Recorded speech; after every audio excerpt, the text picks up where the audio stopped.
అంటే ఆల్మోస్ట్ ఎన్నేళ్ళు పరిచయం అండి ప్రభాస్ గారితో మీకు? స్టిల్ 2002 అండి. 2 ఎంట్రీ బాబు.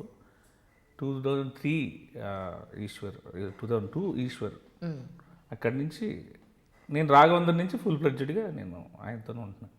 ఓకే. అప్పటి వరకు మామూలుగా కలవడం అంటే వర్క్ అనేది లేదు, సరదాగా షూటింగ్స్కి కలవడం తప్ప రాఘవేంద్ర నుంచి ఫుల్ ఫ్లెడ్జ్డ్గా నేను ఆయనతోనే ట్రావెల్ చేస్తాను. అంటే మీ పేరులో ప్రభాస్ శ్రీను అనేది మీ పూర్తి పేరు అయిపోయింది ఈ రోజున. ప్రభాస్ని తినేస్తే what is Srinu now? Srinu is an actor, comedian, character artist. ఇప్పుడు మరి కొన్నేళ్ల క్రితం మాట నథింగ్ ఆయన లేకపోతే నథింగ్. ఇప్పుడు ఇన్ని ఒక 5 జీరోస్ పక్కన ఒకటి అని చేరితే 1 lakh అవుతుంది. So he is the one. తర్వాత నా ముందున్నవన్నీ ఆ శ్రీను అనేది జీరోసే. ఆయన యాడ్ అయిన తర్వాత నా వాల్యూ అనేది పెరిగింది.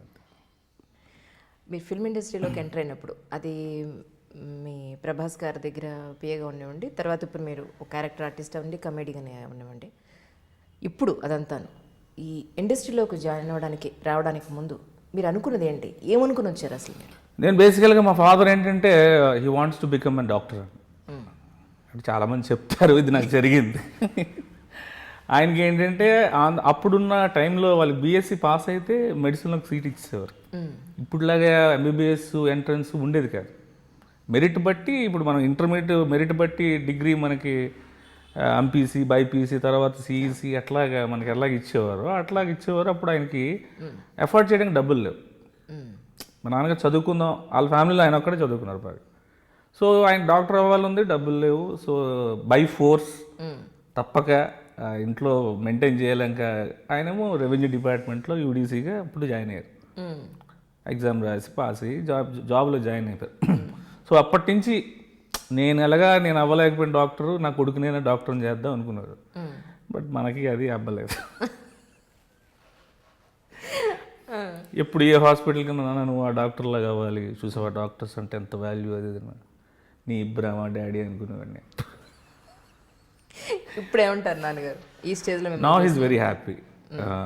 ఒకప్పుడు మా నాన్నగారు ఫస్ట్ ఎర్రయ్య గారు ఆర్డీఓ చేసేటప్పుడు పలానా ఎర్రయ్య గారు అబ్బాయి వస్తున్నాడు, ఇప్పుడు ప్రభాస్ సీన్ వస్తున్నాడు, పలానా ఎర్రయ్య గారు ఫాదర్, వీళ్ళ అబ్బాయి ప్రభాస్ సీన్ ఫాదర్ రా అంటున్నారు. So he was very happy. విమానం బుల్లుడా మీరు? విమానం నేను వైజాగ్. ఓకే. భీమవరం అందరూ ఫ్రెండ్స్ ఉన్నారు కానీ నేను వైజాగ్, ఫ్రమ్ వైజాగ్. అంటే ప్రభాస్కి అంత దగ్గర అవ్వడానికి మీకు ఆయనకి మధ్య ఉన్న వారధిగా నిలిచిన కామన్ పాయింట్ ఏంటి? యాక్చువల్లీ పని అండి. తనకి పని చేసిన వాళ్ళు అంటే ఎవరైనా ఇష్టం. అందరికీ చాలామంది నేను చూశాను, పెద్ద పెద్ద హీరోలు అందరి దగ్గర కూడా ఒక గ్రేడేషన్స్ ఉంటాయి. వేరే వాళ్ళు డ్రైవర్స్ కానీ వాళ్ళు కానీ వర్క్, ఆయన అందరినీ డార్లింగ్ అని పిలుస్తారు. కృష్ణవంశీ గారు ఏంటి అందరికీ మగాళ్ళకి కూడా డార్లింగ్ ఏంటి నాకేం అర్థం కాదనేవారు. అంటే ఆయన పాయింట్ ఆఫ్ వ్యూలో వర్క్ చేసిన వాళ్ళు ఎవరైనా ఒకటే, గ్రేడేషన్స్ ఉండవు ఆయన దగ్గర అసలు. అంత పెద్ద స్టార్ అయ్యండి, అంత పెద్ద సూపర్ హీరో అయినా కూడా ఆయన అందరినీ ఈక్వల్గా. ఈరోజు మీరు యూవీ క్రియేషన్స్ సీన్ తీసుకుంటే ఆల్ ఫ్రెండ్సే ఉంటాయి. మేమున్న బ్యాచ్ అప్పుడు ఎవరైతే అప్పుడప్పుడు ఆయనతో పాటు సరదాగా వచ్చి వెళ్ళిన వాళ్ళు కూడా ఈరోజు now they are very busy with the works in the production. This is Prabhas Srinu. Subscribe I dream. Your dream, my dream is I dream.